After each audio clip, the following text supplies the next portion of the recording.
Alrighty, y'all. And without further ado, excuse me, we have Illegally Sam here running LevelHead. We will be doing the all training stages new game run.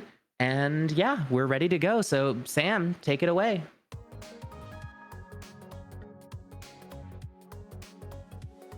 Alrighty then. Hello everybody, I am IllegallySam, and as you just heard, I'm going to be running LevelHead for all of you today. I'm sure none of you have ever seen me run this game. This is a completely new game for me. I'm sure everybody's chomping at the bit because they've never seen it from me before.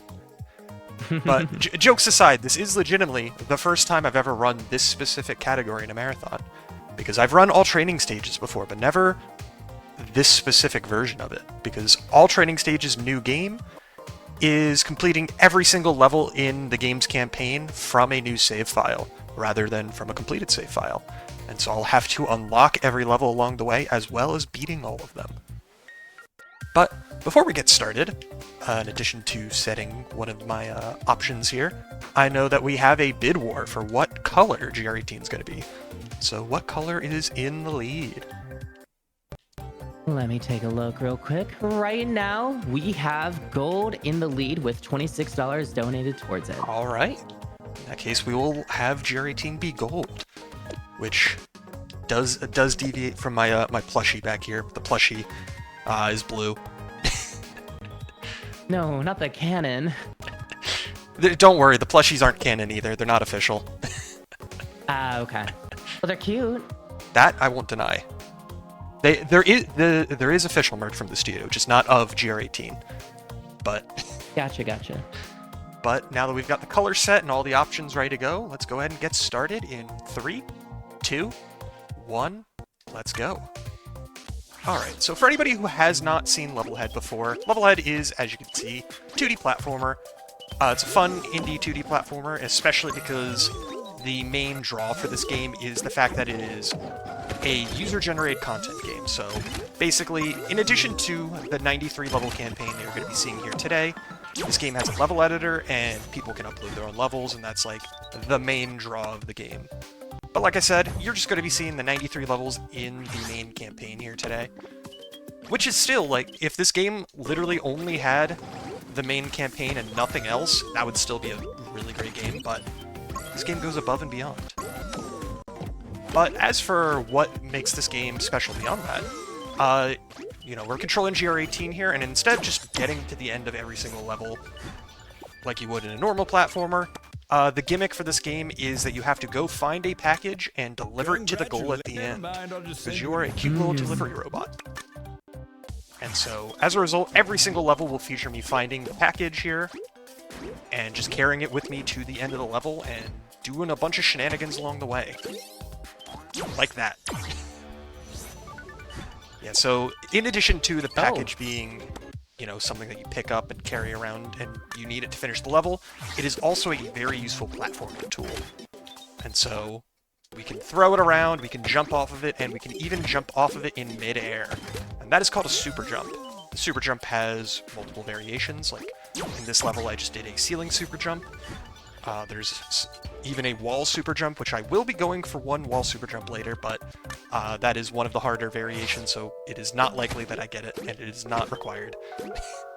But yeah, basically the super jump lets us jump off of the package in midair. It's kind of like a double jump, and it is 100% not intended. The devs did not mean to put it in the game, and then they realized it's in the game, and then they were just like, oh wow, that's really cool. And so it's just a thing. So yeah. Now, Sam, seeing this as well, I'm curious. Do you play any other platformers beyond LevelHead? Yes, I do play way too many of them. You played much in the way of like the Mario games or Celeste by chance? Yes, I grew up on Mario, and I have done the casual 100% for Celeste, which means no gold berries. Gotcha. Yes. Yeah, seeing the super jumps you're doing with GR18 here kind of reminds me of some of the item tech that exists in like Super Mario World or Celeste, for instance. Well, it's funny you mention that, because I did a shell jump earlier in this level. Oh, wow. I love shell jumps. That's awesome. So yeah, in this game, there's two types of enemies that have shells. They're the Oculas and the Scrubs. the Oculus walk off the ledge. The scrubs turn around at the ledge. Sounds familiar, I'm sure. But they both drop shells, and shell jumping in this game is actually significantly easier than it is in Mario, because if you know what you're doing, you just like hug a wall while you're jumping next to it, you throw it, and you just bounce off of it. Oh, that does sound a lot nicer and easier, yeah. Unfortunately, it is only useful in like 2 campaign levels. Hmm. But like I said, this is a user-generated content game, so people have made unholy machinations using all of the tricks you can see in this game. Have you spent a lot of time playing those user-generated levels as well? I have played so much of this game, both in and outside of the campaign. Because for anybody unaware, this game came out back in April of 2020. So you can imagine, people played a lot of this game while they could not leave the house. Yeah, that'll do it. That was certainly a time for all of us. But yeah. Another fun thing about this game is that all of the objects in this game have fun names. Like these little fans here. These are called the Sky Wigglers. We don't have fire bars in this game, we have Bernie Whirlers. We don't have conveyor belts, we have toe sliders. We don't have clouds, we have dense fog. Fascinating. What fun names. Yeah, so yeah, this game and the developers just have a great sense of humor. You probably also noticed it with the cutscenes that I'm skipping. The cutscenes are great. They have a great sense of humor. They're really funny, and they explain a lot of the lore about the game. But whenever you skip the cutscenes, you'll hear the narrator giving you a little blurb as a result of you skipping it. Sometimes it's chastising you. Sometimes it's kind of agreeing with you. But it just gives you a random blurb every time you skip one. Also, fun fact, doors are painful. Oh. Yeah, there's. Well, that was mean of you. Hey, it's required. Oh, okay. Yeah, this game has a lot of interesting interactions, and a lot of the intended ones often have like a little side level that's like off the beaten path, that's just like a little optional level that just like showcases it, and that's one of them. Where that shows you how if you close a door on something, it will hurt it.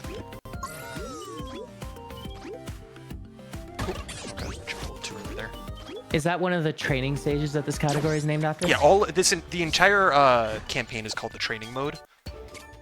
Okay. Oh, is it trading for the user-generated content that comes afterwards? In part. The whole lore of the game is that basically, this GR18 is a dumb robot baby, as the game calls him. So you're training him to make deliveries. And that's what all of the levels are for. Okay. Is that you're training him so that when he goes out in the field, when he has to deliver packages, he's ready to go.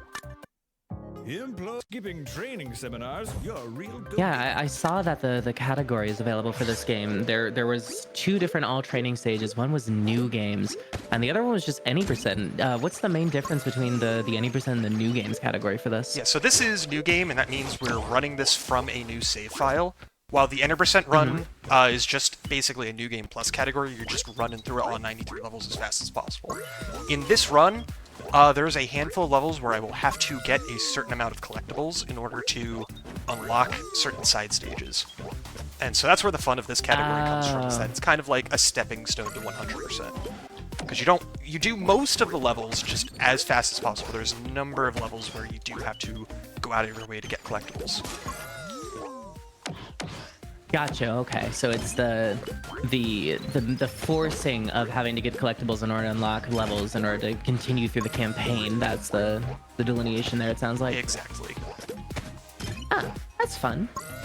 Yeah. So there's about like a 10-minute difference between the 2 categories because in addition to getting all the collectibles, unlocking all the stages has this unlock animation and stuff like that. And also, you're going through, skipping all the cutscenes, you're opening all these vendors. These vendors give you icons for your profile. So that's the incentive to play through the campaign, is you can unlock a bunch of icons that you can use both for your profile and the user levels. Like on the Xbox itself? No, on in-game, for like the... Oh, in-game, yeah. okay. Yes, because I am playing this on Xbox, but this is a multi-platform game. It is on Xbox, it's on Switch, it's on PC, it's on iOS and Android even. Oh, wow. And also, this is the first level where I'm getting a collectible, because I have to go... This level, I only have to get the GR17, which is that little blue guy that I grabbed right there. So the different types of collectibles in this game are gems, bug pieces, and GR17s. Gems are the coin equivalent of this game, and I will have to get all the gems on this next level. And the way that this game tracks if you have all of the gems is you have to get every single gem in one run through of the level. Bug pieces, the game, if you finish the level and you collected any bug pieces, it keeps track of that, and so you can technically do it on different playthroughs of the level. And then the GR17, it just tracks that you got it immediately, you don't even have to finish the level. That's not too important for this category specifically, but it is very important for a 100% run of this game. Gotcha, yeah.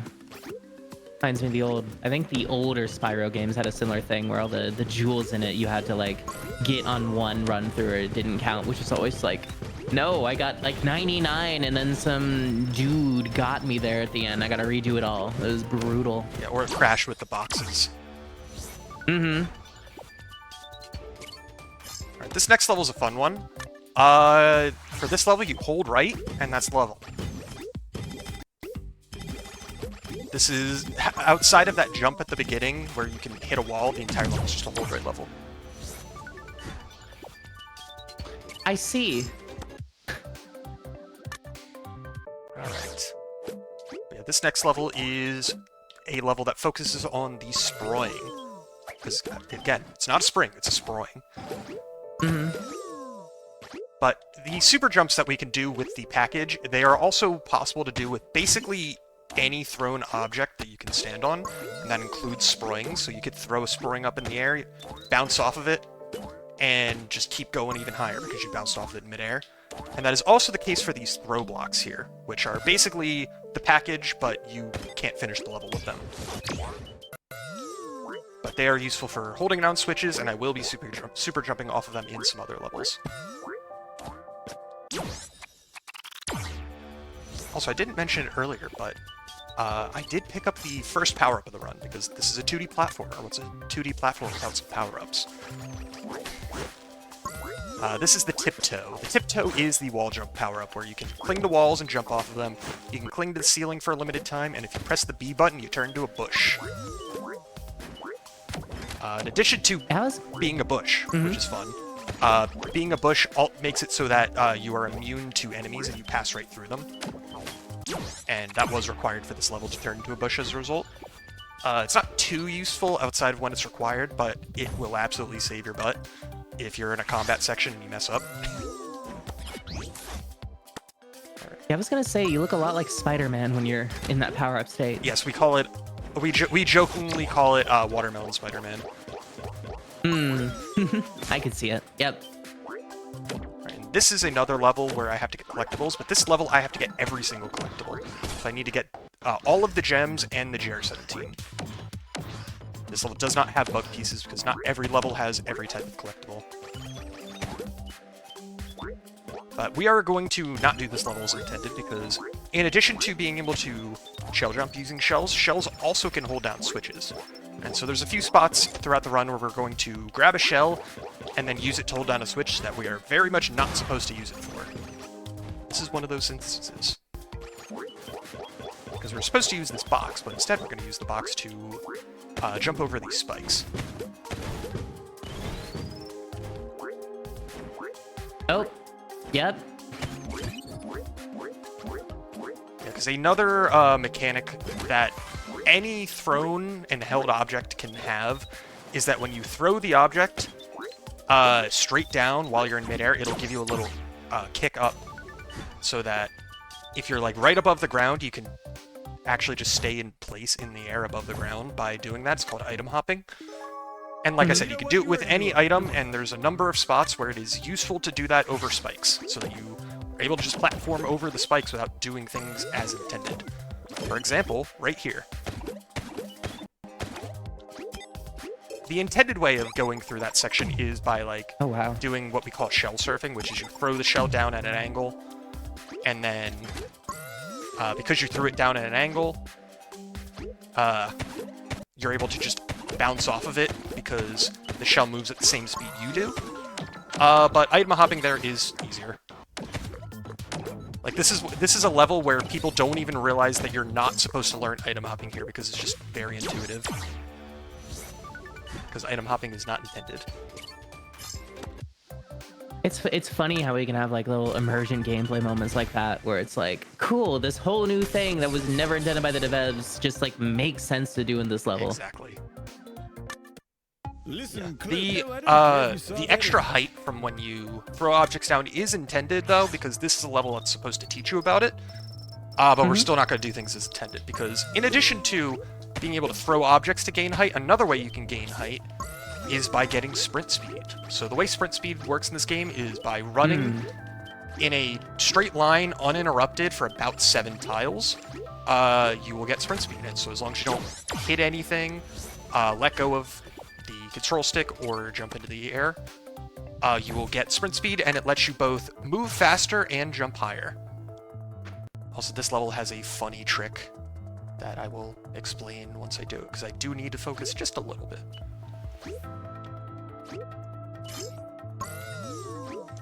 Yeah, because if you might have noticed, I messed up that jump. I'm getting way more speed off of the... Ooh. I just didn't grab the package that time. That's fine. I usually mess this up a few times.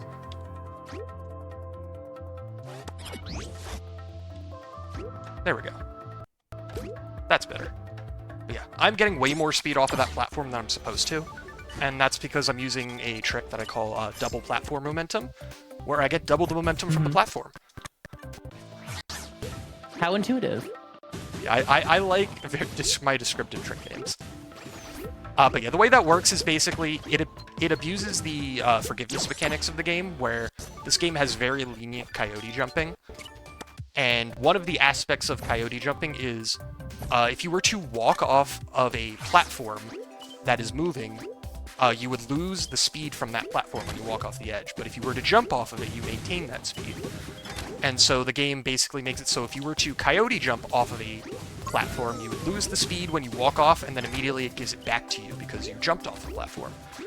So by falling through the platform, we don't lose the speed, and then we coyote jump, which gives us the speed back. But since we never lost speed in the first place, we just get twice as much speed.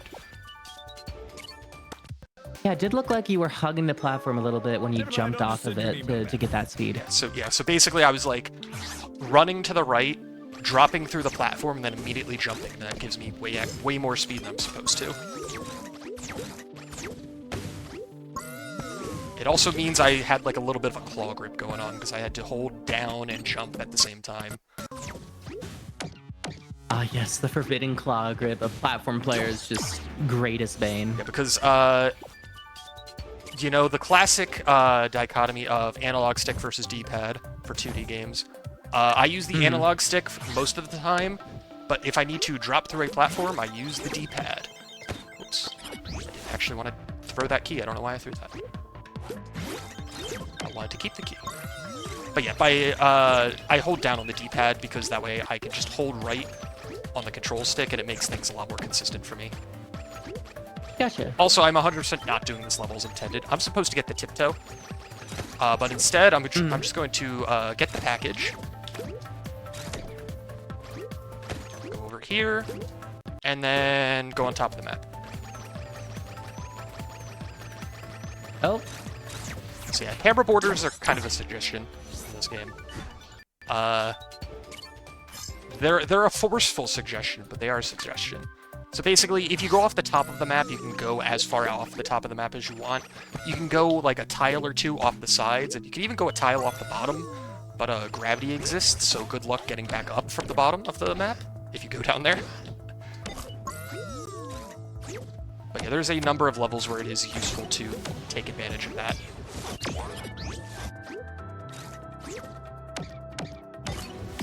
This is kind of like a Zelda dungeon kind of level. And in true Zelda dungeon fashion, we're not going to do it as intended. So yeah, by using that box and throwing it down right when I get under that corner, I'm able to get up to this area early and just completely skip the intended sequence of this level.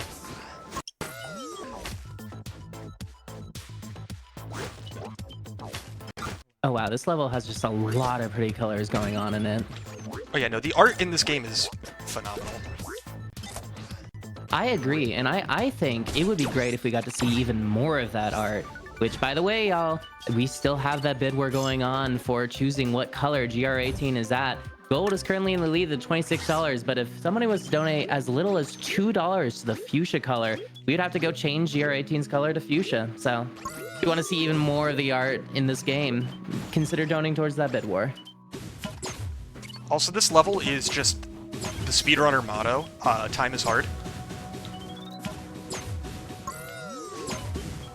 Yeah, this is an entire timing and cycle-based level. There are a handful of things you can do to go faster, but at the end of the day, you are at the whim of the cycles.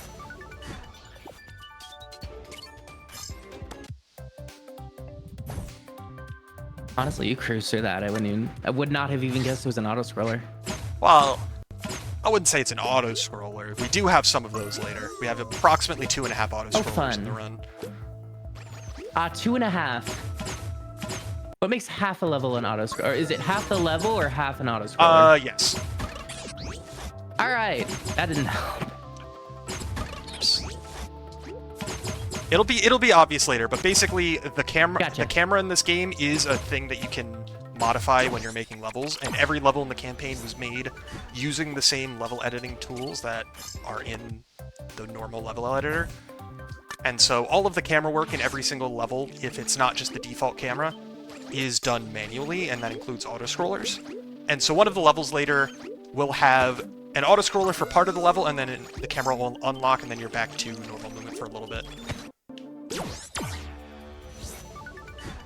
Also, something else I haven't actually mentioned yet is the dunk system. Because just like real delivery people, GR18 is incentivized to slam the package down from as high up as possible when it reaches the goal. But unfortunately, that's actually a bad thing, because the animation at the end of the level is longer the higher your dunk bonus is. And so, as a result, what I want to do, whenever possible, is get as close to a minimum dunk as possible. And so, it's about like a second difference between a minimum dunk and a maximum dunk. And so, if you see me like reach the end of a level and then just like drop down to the bottom of the goal before continuing, that is wise, because I'm trying to get a minimum dunk, which saves, like I said, about a second per level, which is not a massive amount, but when there's 93 levels, it adds up, obviously. There's some levels where it's just not worth trying to spend the time to get to the bottom, so I just take whatever dunk the game gives me. Alright, now it is time for the way is through. This level introduces the next power-up. This power-up is known as the Zipper, because it lets you zip through walls. So yeah, if you press the power-up button, Yep. it will teleport you forward approximately 4 tiles. This jump's a little finicky. There we go. And it also lets me do stuff like this. That is known as missing the trick. It's a very elite tech. Not many people know how to do it. Now, I was trying to do a super jump and then combine it with the zipper to go on top of the map, but unfortunately missed the super jump, so I'm just going to do the levels normally. It saves like 6 or 7 seconds, so it's not like a massive difference, but would have been nice if I got it. But yeah, the whole thing with the zipper is you can teleport forward 4 tiles when you press the B button. So as a result, if a gap is more than 4 tiles, or if the walls are made of lead, lead is the dark gray metallic-looking block, that just doesn't matter how thick it is, that it just prevents you from teleporting through it no matter what. And if those two circumstances are not present, you can go literally wherever you want using the zipper. And that is absolutely something that if you don't know how to build around it, you can just demolish levels. And that is something that will be happening a couple of times later on. Alright, so this level, Keep Up Okay, is not an easy one. But it does have some cool stuff. So if I get... No, okay, well I was supposed to get Sprint there. I didn't get Sprint. So let's do it again. This is part of the reason why this level is rough, because if you mess up the Sprint at the beginning, it takes like 10 seconds just to get back there and try it again because this beginning is a little slow. But that's okay. I can afford to mess it up a few times. That just means I have to go faster everywhere else.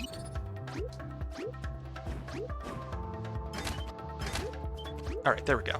So yeah, if I get sprint here, grab the tiptoe and drop down here, the extra speed from having sprint at the beginning here means that I can just barely make... Oh, okay, well not if I clip the ceiling like that. Alright, so let's try that again. But yeah, if using that extra speed, I could just barely make it to this platform here. If you don't have sprint going into that section, it is impossible to reach that platform, and you have to do that section, well, not as intended, but you have to do it differently. And the differently is either you do it as intended or you do it a much harder trick. Because the ceiling cling with the tiptoe is a limited time thing, but if you land on the ground, it resets. And so we use the package to just ceiling super jump off of the ceiling while clinging to it to reset the tiptoe ceiling cling, and just do that a few times to make it across the gap faster. It's not as hard as it sounds, but it's not easy. And so getting sprint is way easier there, and it's also faster. And speaking of super jumps... Oh, wow. Yeah, that level is not one we do even close to as intended. Alright, now it's time for a quick delivery. I do need to get the collectibles on this level.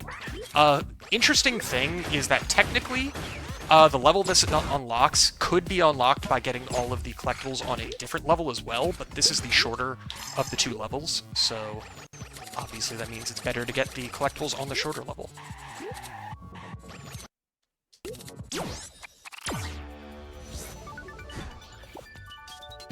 Alright, so this next level has a really, really difficult start.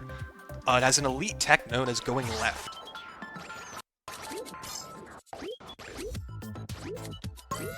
I say that as a joke, but I have legitimately forgotten that this is the level that starts off by going left and have gone to the right and lost in like a second or two. We've all been there.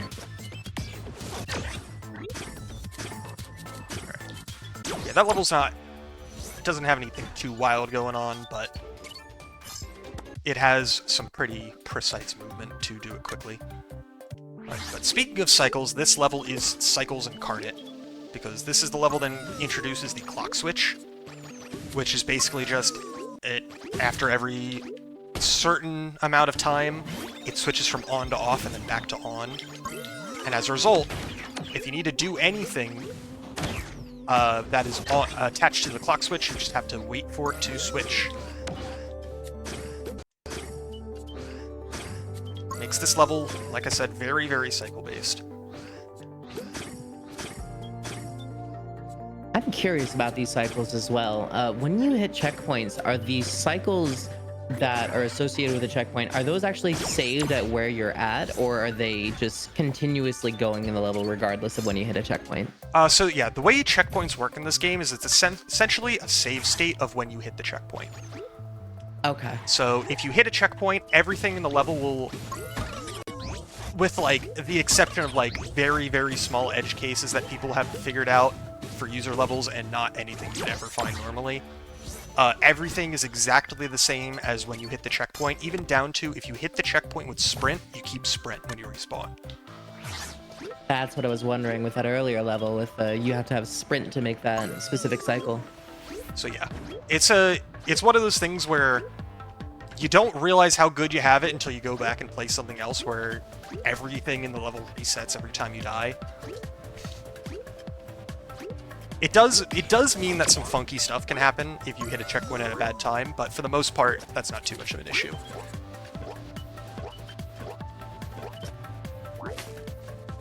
But as a consequence of it, it is possible to soft block a level if you were to like hit a checkpoint at the same time an enemy walks over it, and so you're just spawning on top of an enemy over and over again. Even though it does give you some iframes, but depending on what the situation is, they might not be enough.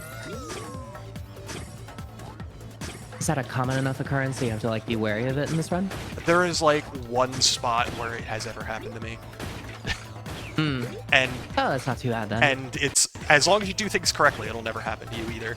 It's more just like a culmination of how stuff happens. Also, that was the auto-scroller, the first one, I should say. Oh, okay. Alright. This is the level that introduces bombs.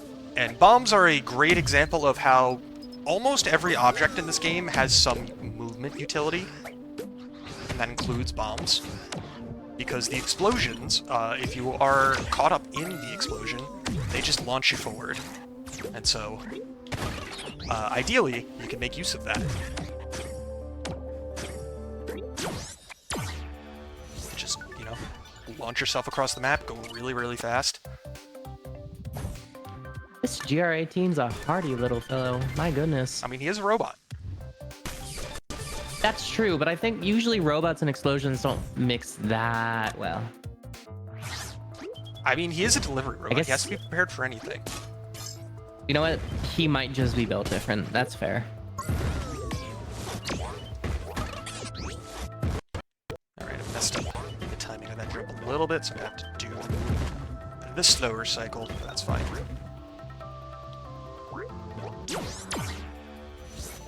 Alright, this next level is an infamous one for me personally, because this level's a massive pain no matter what category you're running. Thankfully, this isn't 100%, so it's not as bad. But yeah, this level is just a lot of avoiding these guys. And if you go fast enough, the cycles will line up and you can do specific strategies. If you don't go fast enough, good luck. Yeah, but thankfully I don't need every collectible, I only need the gems, and so that means I can take things a little easier, because getting all of the gems and the bug pieces at the same time on this level is a doozy. It's possible to do it quickly, but it is really, really difficult, but like I said, I don't have to worry about that. I just needed the gems. And then this is the level that teaches you about damage boosting. Because if you have a piece of armor and then you hit something, it launches you in the opposite direction instead of making you take damage. And then it consumes the armor. As you can imagine, getting launched by something in the opposite direction means that can be very useful at times. And that will be used later in the run. Alright, this is a combat-focused level where I have to kill all of the enemies, which means I need to... Well, I've already messed up the strat that I normally use, and then I died, so that means I get to try it again. Yeah, this level is not a hard level to beat, but it is a very difficult level to do quickly. Because there's just so many enemies, and trying to take them all out as fast as possible is a struggle. And the reason why I take Zipper is because the exit is blocked by 4 doors that require me to kill all the enemies, and a key door. I can zip through the key door, I can't zip through all the enemy doors.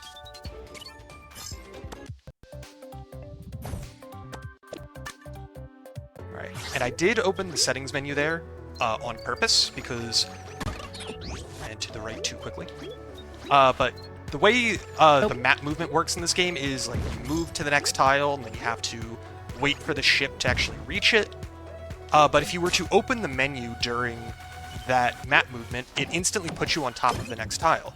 And so if any of the map movement is longer than it takes to open and close the settings menu, it is faster to open and close the settings menu. And throughout all of the times we do it in the run, it saves about like 4 seconds total. So it's not a lot, but it's one of those small things that, like, it's literally just you open the pause menu and close it. It's a free 4 seconds. Honestly, free time saves like that can really add up over the course of a run this long, too. Also, that was the half an auto-scroller, because in the middle of the level, the camera unlocked. Oh, yeah, okay, you know what? Never mind, I'll just I send get you it an email now. That makes sense. Alright, this is a funny level, because this is technically the only level in the entire campaign where you're required to get all the gems.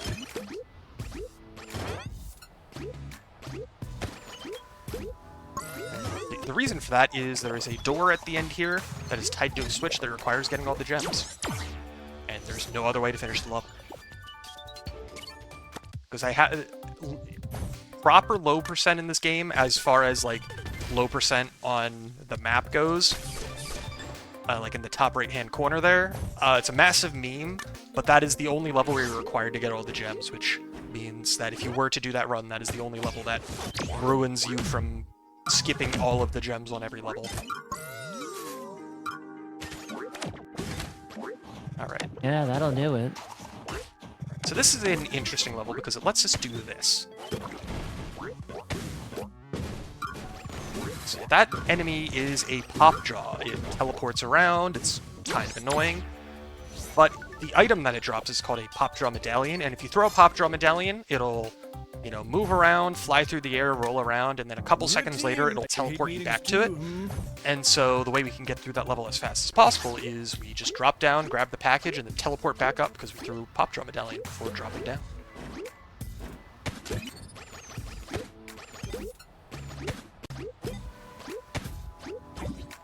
Alright, this is the next power-up. This is the Waylay.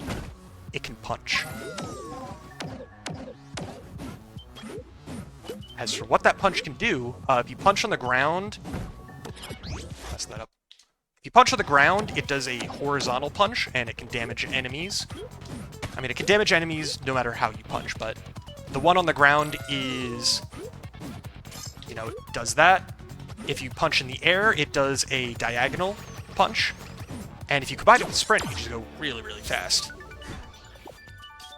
Oh wow, yeah, that's fast.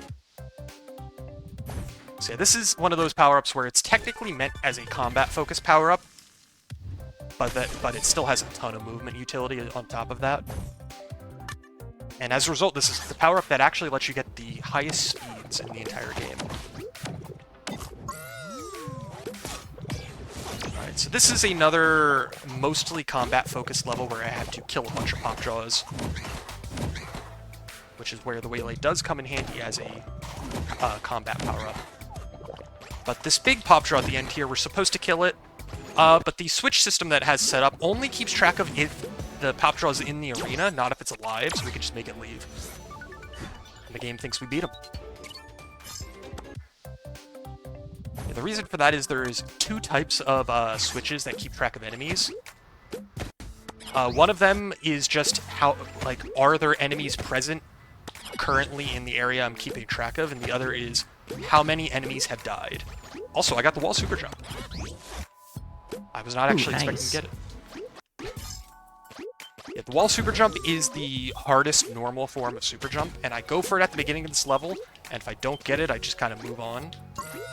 But I actually got it there, because that is the fastest way to get the GR17 at the top of that area at the beginning there. Yeah, that looked really tough, getting that line up and getting the speed for it too. Yeah, because the way wall super jumps work is it's like a ceiling super jump in that you're banking it off of a wall instead of a ceiling and then landing on it again in midair. But getting the specific positioning and timing in order to actually get the super jump to line up properly is extremely tough. And it is not a trick that I have any consistency at. Alright, this next level is a fun one because it's a Waylay level. And as a result, we're definitely not doing things as intended because we can go around the intended areas a lot. Alright, so we do need to kill this guy though.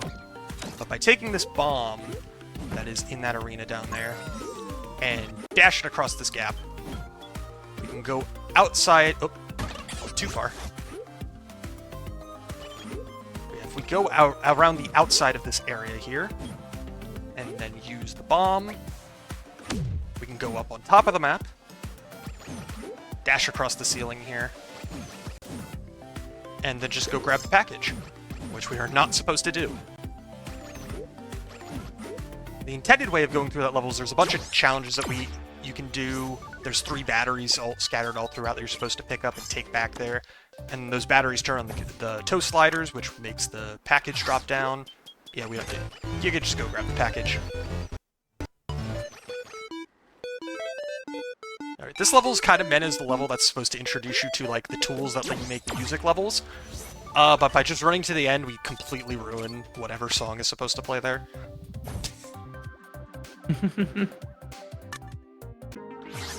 Alright. This is the level that introduces one of my least favorite things in the game, bumpers. And the reason for that is the bumpers that take up one tile are just extremely difficult to be precise with. And as a result, I just don't like when levels force you to be precise with them. Alright. I do need to get all the collectibles on this level, though. Thankfully, it is just gems in the GR17. So it's not too difficult of a level, but yeah, I don't like bumpers. Well, hey, while we're going in between things, is a good time for a quick interjection? 1 sec. This level's Sure. like less than 10 seconds long.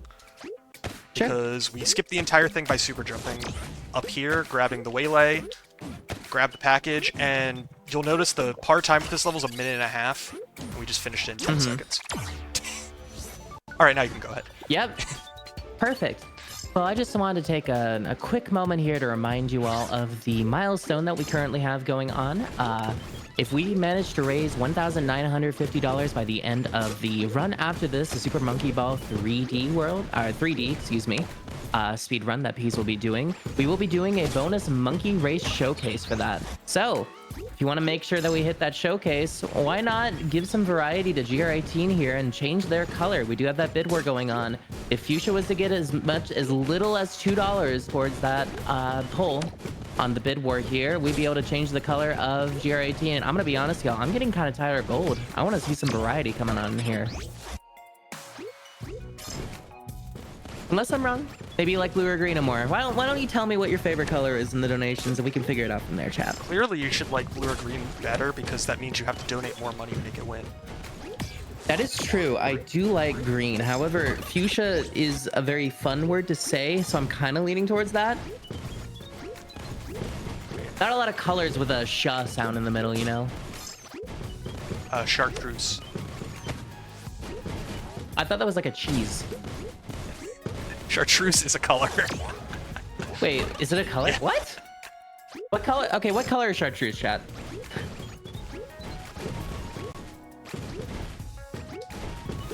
Also, the beginning of this level is kind of annoying, and I am messing it up, but that is okay.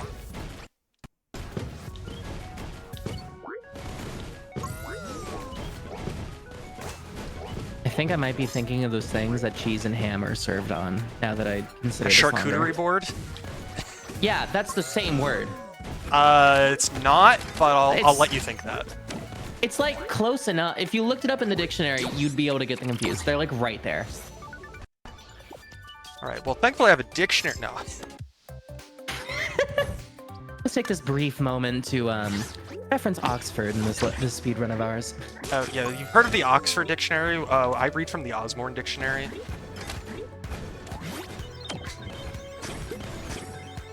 I have some thoughts about what that dictionary might. I mean, we heard a lot What's of... your favorite word in the Osborne dictionary then? we heard a lot of definitions of stuff last run, because Oz was trying to define what all the power-ups Interesting. were. Gotcha. Any particular ones that you remember? I remember Crossbomb was named as Metal Band. Ah, very good. Alright, so this level is Battery Gauntlet. In a level called Battery Gauntlet, how many batteries do you think I'll need to get? 0. Unfortunately, One. I do need to get 1 battery to leave the starting room, but yeah, I don't need any of these other batteries. Because remember how I mentioned that Zipper is very, very powerful if levels aren't made correctly? Mm-hmm. That's because they let me do stuff like this.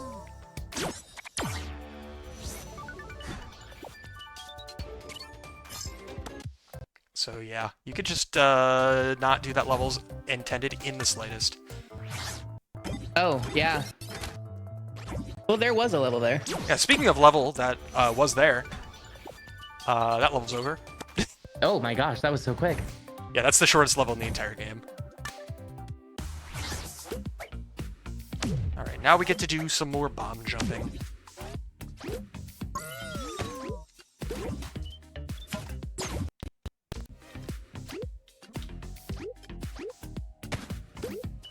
There we go. This level also has a bit of a funny ending because I throw the package to get a min dunk at the end there. Alright, Chamber of Magic. This is an interesting level, because like there's like a whole bunch of sections that I'm not gonna do as intended, but it's still a pretty sizable level, so there's still a lot going on here.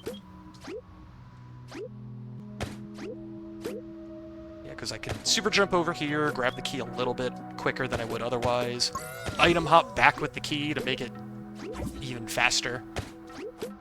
And then there's some rift shenanigans where, like, there's an intended way you're supposed to go through all these rifts, but I'm gonna not do that and skip some stuff. And yeah, by grabbing down before going into that last rift, I can grab the box through those spikes and just go grab it way earlier than I'm supposed to.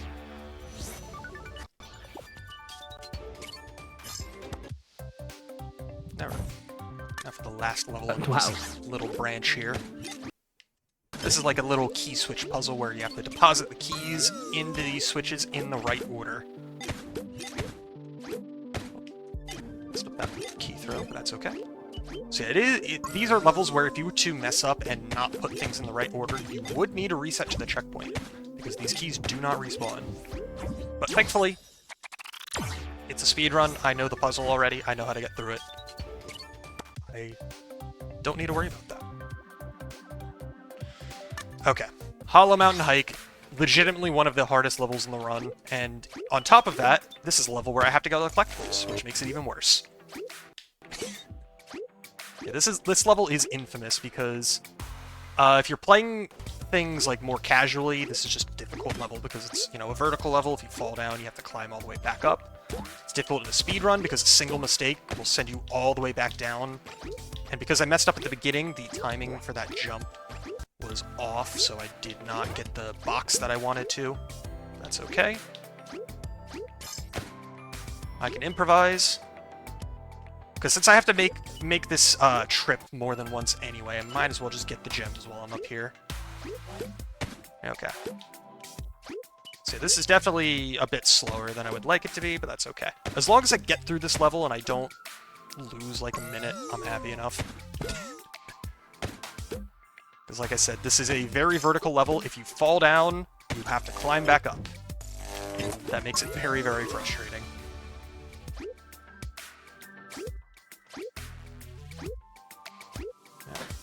Yeah, I will say Bennett Foddy has done irreparable damage to the gaming landscape. Every time I see a level like this, I've just got to get over it, you know? Exactly. And also, yes, people have made true getting over it levels in LevelHead before. Oh, I bet those are a joy. That is definitely a word you can use. I say this, I've made one. And it's intentionally horrible. Oh, as is tradition, of course. When I say it's intentionally horrible, I mean it's an hour long. Oh. Yeah. That's, let me guess, he made it in 2020? No, I didn't. I made it like 2 years ago. Really? You had an hour-long time to beat a level in 2023? That's wild. I made it specifically to make somebody play it on stream, though, so that's why. Oh, okay. Well, that's fair then. I understand.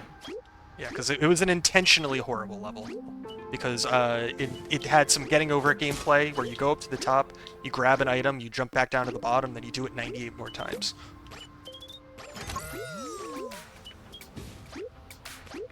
I Great.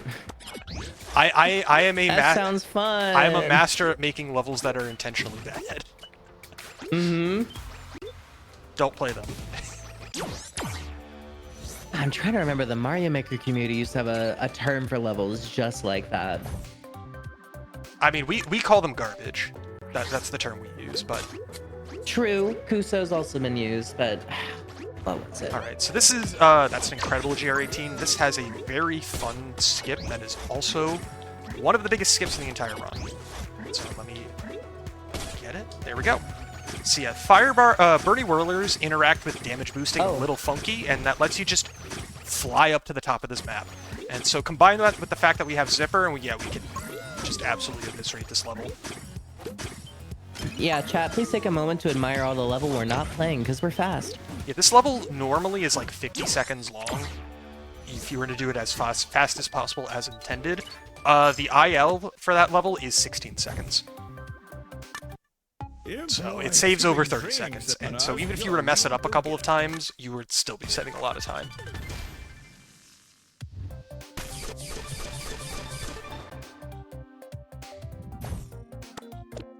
Alright, time for Flingo Swing. I do need to get up the collectibles on this level, so I will be doing that.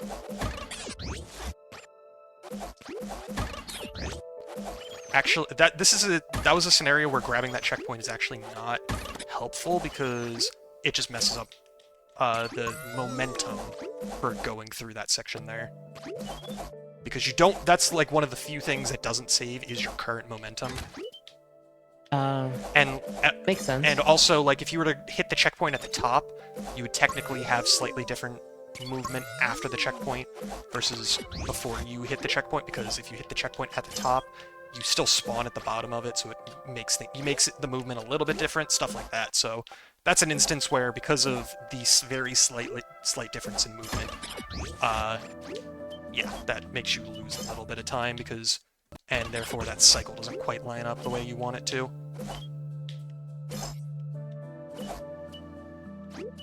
Alright. This level is not cooperating with me tonight. That's okay. Yeah, the way the Flingos work is you grab them and they launch you in the opposite direction. The further away you grab them, the further they launch you, and so... Flingo! So yeah, basically whenever you grab one, depending on the circumstance, you either want to grab it from really up close or as far away as possible. And on top of that, if you grab a Flingo while you're on the ground, it will instantly give you sprint, which is useful in a couple situations.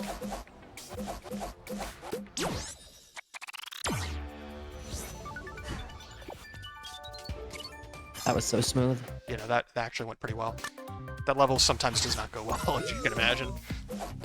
Alright, so this is a level where you're supposed to, like, go out from the center, go to each of the 4 corners, hit a switch, but we could also just do that instead and go around the spikes and instantly get 2 of the sides at once.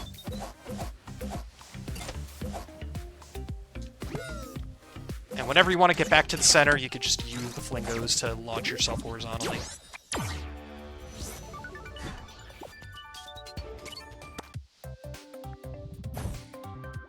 Alright. This next level is another one where you need to get all the collectibles. Because this is GR18, Meet the Flip Whip. It's funny it says that, because it's technically not the first time we've seen a Flip Whip, but it's the first time they've really been relevant. Because that's this guy. They stick their tongue out at you and try to hit you with it.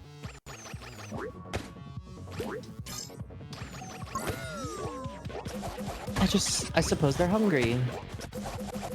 Should feed them. Well, the game does give lore for what all of the enemies are, and basically none of the enemies in this game are actually technically enemies. It's just the Bureau of Shipping, which is the company in game. They basically reprogram the robots to trick them into seeing GR18 as something they want to attack. I forget if Flip Whips are the ones that we stole their burritos. But that's the reason they're targeting us, is because they think GR18 has their burritos. I forget that if that's Flip Whips or a different enemy, though. But I think it was Flip Whips. I feel that, though. If somebody took my burrito, I would probably attack, too. I get it. Alright, this is Nope Cart. This is technically an auto-scroller in some sort of definition, but it doesn't have an auto-scroller camera, so I don't call it an auto-scroller. And in addition to that, the ending is very much not an auto-scroller because of how I play it. Because I do this.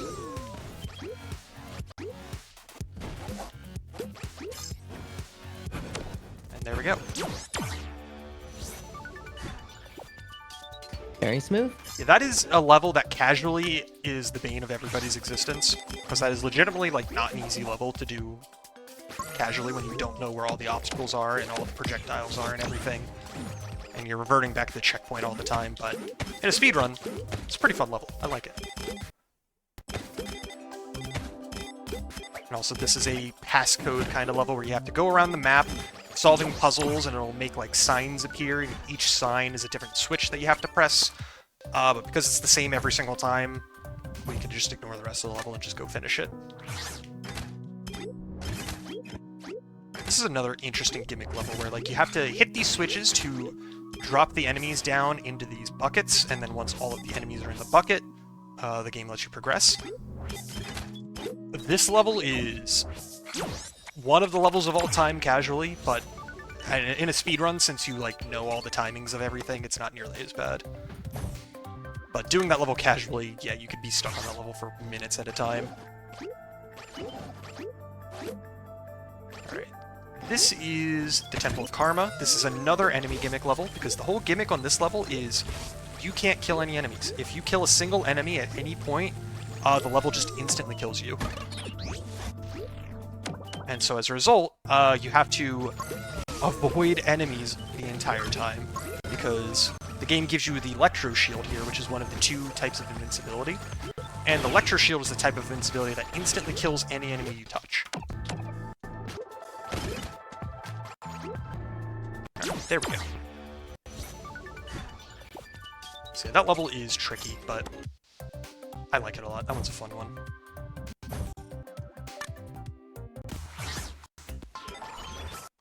Alright, this is another one where there's some funky stuff going on with enemies, because the longer you take to get through this level, the more enemies spawn at the bottom there. So technically, if you take too long, there's just way too many enemies down there. But thankfully, because the game wants you to kill all of them, it does give you Electro Shield, and we do actually want to kill these enemies, which is not too bad.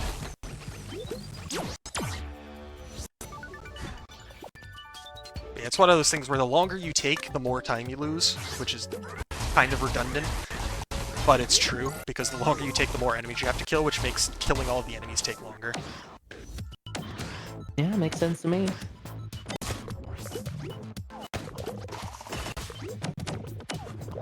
Alright.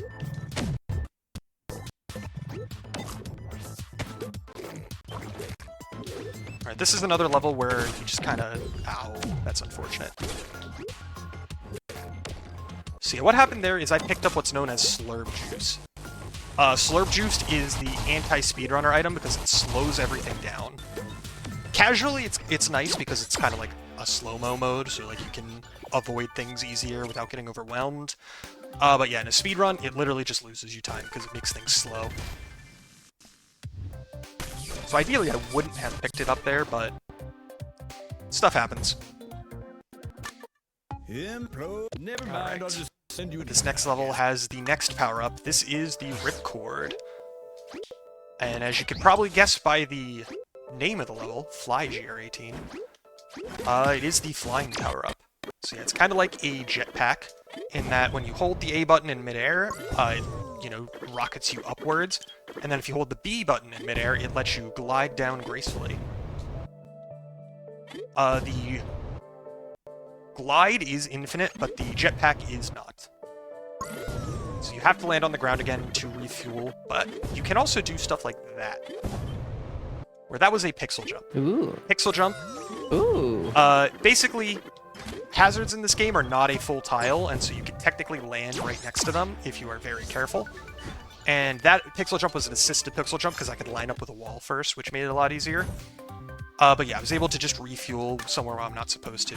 Alright, this level is only air. This has the hardest trick in the run. Let's see if I get it. Ah, dang it. Okay. If I don't get it, then I just move on with my life and do the level as intended. Because it's very unfortunate, but it saves like 10 seconds, and so it does not make sense to attempt it more than once in a speedrun.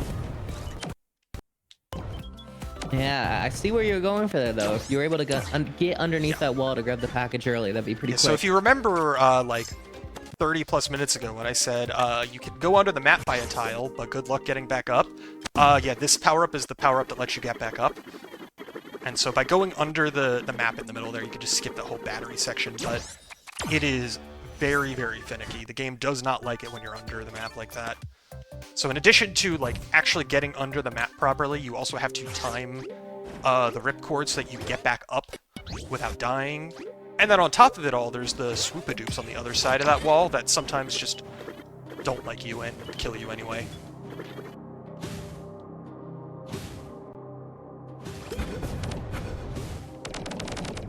Alright, this level is tricky, but thankfully that wasn't too bad.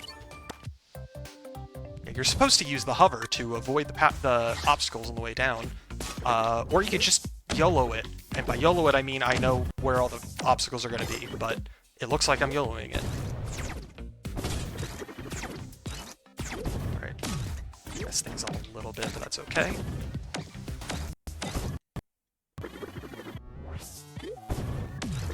This is another combat-focused level where you just have to kill all the enemies. But combined it with the ripcord and all the bombs, it allows for some very interesting strategies to go fast that unfortunately I was not able to get all of them because swoopadoops are one of the only things in the entire game that has RNG. Because there's a couple of enemy types that have RNG and something else that isn't in the campaign, so it doesn't matter. But yeah, when they target you, the exact angle that they charge at is random within like a 30-degree cone. And so as a result of that, when they target you, you don't know where exactly they're going to charge. Makes things a little tricky at times when you're trying to bait them into doing specific movements. Alright, and that is the last level where I need to get any collectibles. From here on out, it's just beating every level left in the campaign. And that means, we're coming up on our last chance here. If you'd like to see any of the other color options that GR18 has for this run, get your donations in for that active bid war. That will be over once this run is over. Yeah, there's I can give you the exact number, but I want to say about 10 levels left.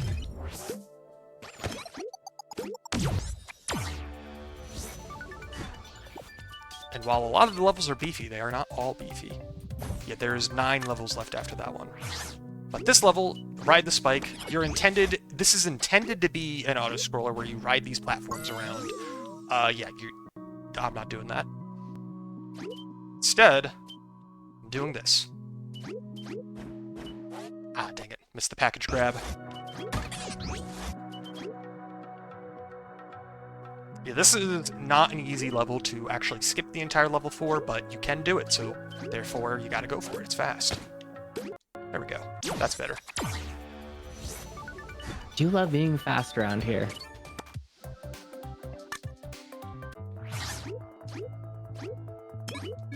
Alright, a lot of these final levels are like very clearly, you know, this is the end of the campaign. There's a whole lot of stuff going on, like very bombastic, a lot of obstacles, very difficult. And then there's this level, which is just kind of chill. This level's not nearly as difficult as a lot of the other levels. Doesn't have nearly as much going on as a lot of these other finale levels. Just kind of introduces the temp switch, and that's pretty much it. Alright, this is a contender for my least favorite level in the entire campaign. I like the gimmick. I don't like playing the gimmick. Because the gimmick for this... I understand that. The gimmick for this level is there's these cannons that lock onto your current position. And so by having them target and fire these explosive rockets in places, I can use them to kill enemies, move stuff around, etc., etc. The problem is this room. Thankfully, it wasn't too mean to me this time, but those flapjacks bouncing around, depending on how things work out, they will just bounce over every single rocket that you're trying to fire at them, and you could be stuck in that room for like 20 to 30 seconds if they want to be really, really mean. Thankfully, they weren't too mean that time. Now, did I just hear you right? Did you just mention the word target? I mean, those cannons were in fact targeting me. Well, funny that you mentioned that, because we do once again have a target milestone that we are working towards, y'all. We need to hit $1,950 by the end of the next run, not this run, but the upcoming run of Super Monkey Ball 3D in order to get that Monkey Race Showcase. So any donations towards the current bid war or an upcoming bid war we might have here very soon as well are going to be doubly counted towards those milestones. So you want to be making sure to benefit Girls Make Games Scholarship Fund. Get your donations in while you still can tonight. We only got like another hour or so left on that milestone. This level is, I think, the level in the entire campaign that has the best name. This is Grand Theft Grotto. That's a great name. And it's also a good time to mention that this game doesn't actually have a free naming system for user levels. It has what they call the combobulator, where it just has hundreds of words that you can just mishmash together to make a level title. And you can make some interesting stuff with it, but you can't make literally anything that you could imagine. Which, you know, it's a little limiting in that you might have an idea for a level name that you just can't use because the words aren't in there. But if you just don't know what to name something, you can just hit random on each of the word slots and it gives you something that might be good, might be bad, it might be completely nonsense, and you want to go with it anyway. So it's a fun little system. Speaking of things that are fun, this is the final power-up of the run. This is the Rebound. It is the obligatory projectile power-up, but in true LevelHead fashion, it doesn't just shoot a projectile, because it also launches you in the opposite direction when you fire those projectiles. And so basically, you know, you could use it to fly through the air in addition to using the projectiles to hit enemies. So we have a built-in super jump almost. Kind of, because in addition to, you know, it giving you a launch backwards, you can also bounce off of the orbs that you fire. It is unfortunately not that useful in the speedrun, but there are a couple spots where it makes sense to do that. But speaking of super jumps, this level is all super jumps. Because they give you a box, and it's vertical, so therefore, super jumps. The one annoying thing is that these throw blocks have ever so slightly different hitboxes from the normal package, and so that makes the super jump timing just ever so slightly not exactly the same. Not to the point where it's like massively different and it is like way harder to do it, but it's just ever so slightly different in that sometimes you'll mess it up and think you should have gotten a super jump, and you would have if you had the package.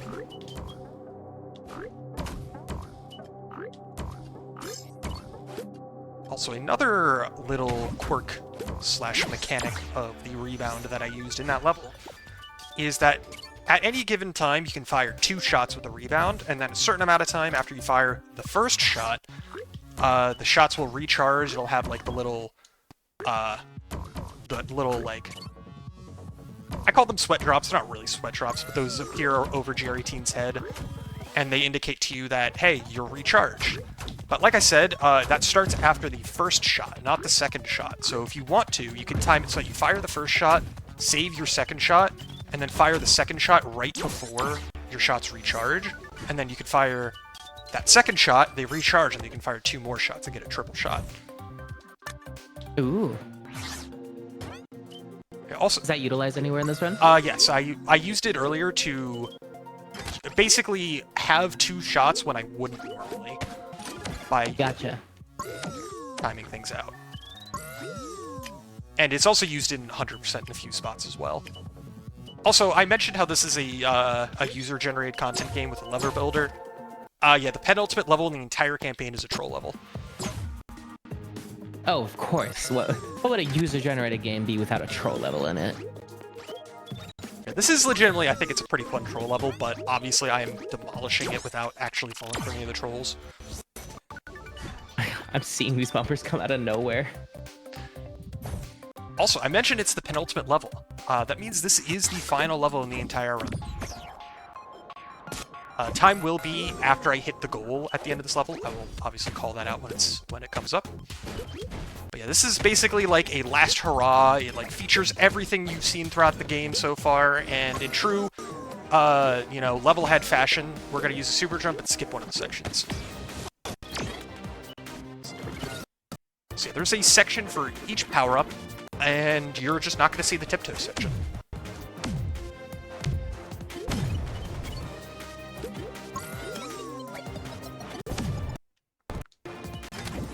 Alright. That was the ripcord section. Next up is the waylay section.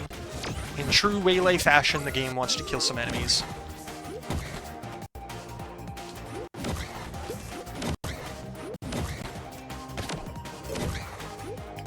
We are going to take the shell with us, because I mentioned there's 2 levels where a shell jump is useful. This is the second, because we can just do that.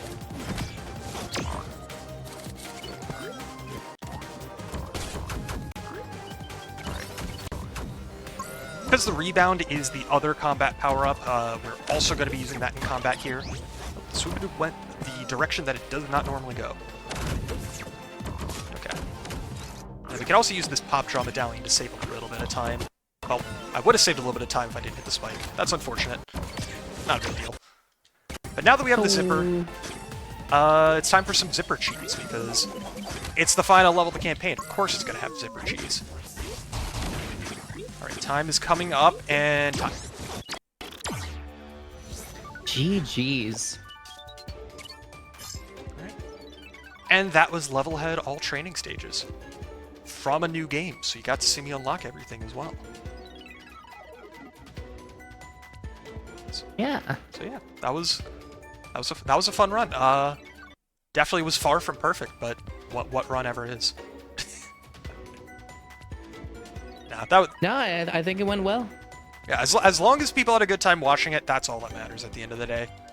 So I hope everybody watching had a good time, you know, listening to me yap about it, because I could literally talk about this game for hours. You know, hour and so long run, I talked for almost the whole thing. There's at least 30 plus minutes of stuff that I didn't even talk about. I could talk about this game all day, but I'm not going to, because my time here is up. So if you wanted to see more of me, whether it's of LevelHead or any of the other games I run, whether I run a lot of indie games, some of them are other indie platformers, some of them are very much not platformers. But if you want to see more of me or anything else of that sort, feel free to check me out at twitch.tv/IllegallySam. Yeah, right now I'm in the process of learning and doing runs of Typo Man, which is a indie 2D puzzle platformer. But, you know, if you want to check this game out, I do want to mention this game is going on a massive sale on September 27th. So if you wanted to pick it up, check Steam in like a week. But Ooh, exciting. But beyond that, you know, thanks for hosting and yapping with me a bit, Marcy. And thanks for Of course. And thanks to Completithon for letting me show off LevelHead, which, you know, like I said, nobody's ever seen me play before. But beyond that, I think that's all I've got. So thanks for having me, and have a good rest of your day, everybody. Yeah, thank you very much, Sam, for joining us tonight and showing off this category for us. And with that, y'all, we are going to be taking a brief intermission here. There are some things that I would like to remind you about, though, as we're getting started here. This marathon, Completithon 2025, is benefiting Girls Make Games Scholarship Fund. In 2014, Girls Make Games was founded in order to provide girls with the space and resources to explore the world of gaming and help them pursue careers in game development. Girls Make Games has helped their alumni go on to graduate high school, college, and on to jobs in the gaming industry and wider STEM fields. With help through your donations, the Girls Make Games Scholarship Fund will give women and girls the support they need to reach their fullest potential. And if you'd like to support this charity, we have a whole new bid war going on right now for the upcoming Super Monkey Ball 3D run, which is going to be choosing which character Peas will be playing as. This will be a rotating character bid war, which means that whichever character is in first place will be what Peas will be playing as. So we don't have any donations currently to Mimi, Bebe, or Gon. So if you'd like to get your favorite going on for the start of this run, make sure you get your donations in for this.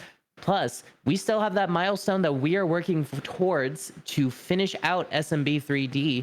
If we hit $1,950, it's just an extra $167 onto the total we currently have here. Peas will be doing a showcase of the Monkey Race game mode in SMB 3D. This is basically the Mario Kart of Monkey Ball, and this has, I don't think, ever really been shown off in a marathon setting before. So if you want to see this exclusive content here, make sure you get your donations in. These do not have to go directly to Milestone. You can apply these donations to the bid war, and it will also count for that milestone. So yeah, we're getting that run set up in here in a bit. Enjoy the music, and we'll be back with you all shortly.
Once again, y'all, you are watching Completithon 2025. I am your host, Marksy, and we are currently getting set up for our upcoming run of Super Monkey Ball 3D.